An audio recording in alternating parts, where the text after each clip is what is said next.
অন্যদিকে দিল্লি ইসলামাবাদের উত্তেজনার মধ্যে মিসাইল ধ্বংসের পরীক্ষা ভারতের। দিল্লি ইসলামাবাদে উত্তেজনার মধ্যে মিসাইল ধ্বংসের পরীক্ষা চালিয়েছে ভারতের সেনাবাহিনী। বৃহস্পতিবার মাইক্রো ব্লগিং সাইট এক্সে এক পোস্টে নৌবাহিনী জানিয়েছে তাদের নিজস্ব প্রযুক্তিতে তৈরি মিসাইল বিধ্বংসকারী আইএনএস সুরাত সফলভাবে সামুদ্রিক অঞ্চলে একটি দ্রুত নিচ দিয়ে উড়ে যাওয়া মিসাইল ধ্বংস করেছে।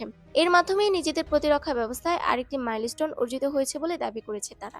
পাকিস্তানের নৌ কর্মকর্তারা করাচি উপকূলে তাদের বিশেষ অর্থনৈতিক অঞ্চলে সারফেস টু সারফেস মিসাইলের পরীক্ষা চালাবে, যা 24 এপ্রিল থেকে 26 এপ্রিল পর্যন্ত চলবে।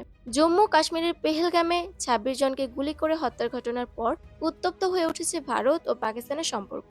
ভারতের অভিযোগ পাকিস্তান পরোক্ষভাবে ও হামলার সঙ্গে জড়িত। এমন অভিযোগ তুলে গতকাল বুধবার পাকিস্তানের সঙ্গে সিন্ধু নদের পানি চুক্তি স্থগিত, পাকিস্তানিদের জন্য বিশেষ ভিসা সুবিধা বাতিল ও ভারতে অবস্থিত পাকিস্তানের দূতাবাস থেকে পাক সামরিক উপদেষ্টাদের অবাঞ্ছিত ঘোষণা করেছে। এছাড়া দুই দেশের মধ্যকার প্রধান বর্ডার ক্রসিংটিও বন্ধ করার সিদ্ধান্ত নিয়েছে ভারত।